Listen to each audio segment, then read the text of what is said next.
دعا مسلمان میں عقیدہ توحید پختہ کرتی ہے، اور دعا اس دولت کا نام ہے جو صرف مومن کے پاس ہے، کافر کے پاس نہیں۔ نبی پاک علیہ السلام نے فرمایا الدعاء صلاح المومن، دعا مومن کا ہتھیار ہے، کافر کے پاس یہ ہتھیار نہیں ہے۔ مومن جب اپنے مالک کے حضور دعا مانگتا ہے نا، دنیا میں آپ کسی سے زیادہ مانگے تو وہ ناراض ہو جاتا ہے، وہ کہتا ہے بھائی تو نے تو کام بنا لیا ہے، کل بھی دیا تھا، پرسوں بھی دیا تھا، روز روز تجھے کون دے؟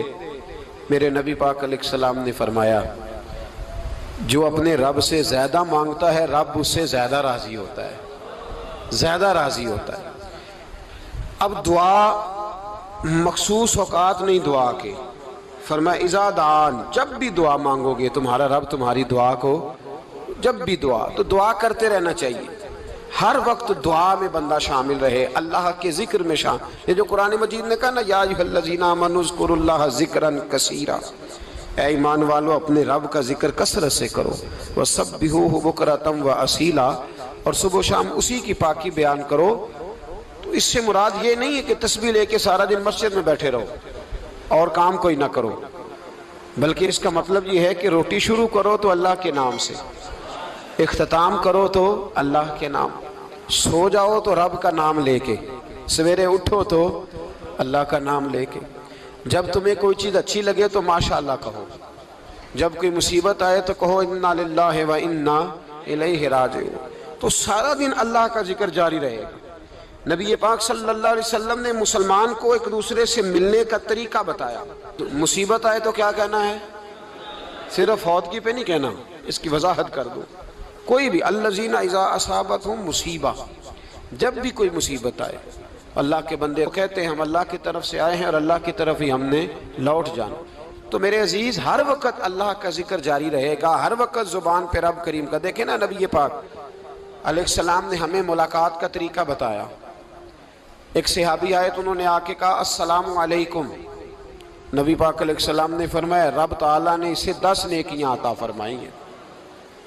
دوسرے آئے تو انہوں نے کہا السلام علیکم ورحمۃ اللہ، تو محبوب فرمانے لگے، امام بہقی نے اس کو لکھا ہے، محبوب فرمانے لگے رب کریم نے اسے 20 نیکیاں عطا فرمائی۔ ایک اور آئے، عرض کیا السلام علیکم ورحمۃ اللہ وبرکاتہ، محبوب فرمانے لگے اللہ نے اسے 30 نیکیاں عطا فرمائی۔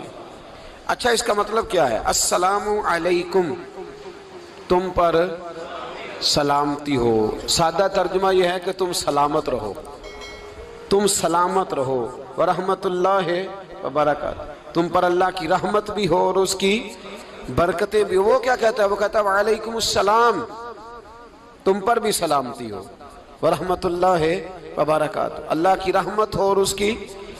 یہ جو مسنون دعائیں ہیں نا جو حضور نے ہمیں دعائیں سکھائیں ہر موقع پہ، ان کا کمال دیکھیے۔ اب ایک مسلمان نے آتے کہا السلام علیکم، اس کا مطلب کیا ہے؟ تم پر۔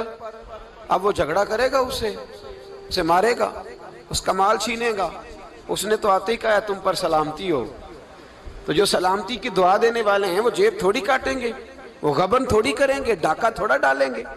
اسلام نے لفظ ہی وہ سکھایا ہے کہ فرمایا جب تم نے ملنا ہے تو تم نے دعائیں کرنی ہیں ایک دوسرے کے لیے۔ اب ہمارے ہاں نئے نئے لفظ آ گئے، ٹیلی فون اٹھایا تو کہا ہیلو، اس کا کیا ترجمہ ہے؟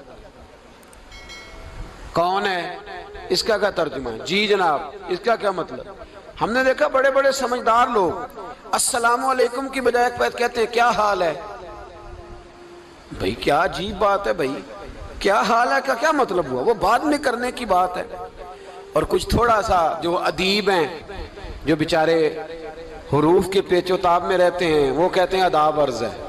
وہ کیا ہوتا ہے جی؟ اسلام نے دعا سکھائی ہے السلام علیکم، یہ کتنی خوبصورت دعا ہے۔ جب آپ گھر کے اندر داخل ہوئے تو آپ نے دعا دی السلام علیکم، یہ دعا دی آپ۔ ایک صحابی حاضر خدمت ہوئے، عرض کی یا رسول اللہ صلی اللہ علیہ وسلم میرے گھر میں غربت رہتی ہے، کیا کروں؟ نبی پاک علیہ السلام نے فرمایا جب بھی گھر جایا کرنا گھر والوں سے سلام لیا کر، گھر والوں سے کیا کہا کر؟ السلام علیکم، جب بھی گھر جائے۔ یعنی گھر آیا، اب گھر والوں نے بتایا کہ ماچس کی ڈبیا تو لے آؤ۔ اب یہ دکان کونے پہ تھی گھر والے پہ، وہاں سے ماچس کی ڈبیا لے کے واپس گیا تو کہنے لگا السلام علیکم۔ پھر گھر والوں نے کہا ہو بتانا یاد ہی نہیں رہا، چینی بھی ختم ہو گئی ہے۔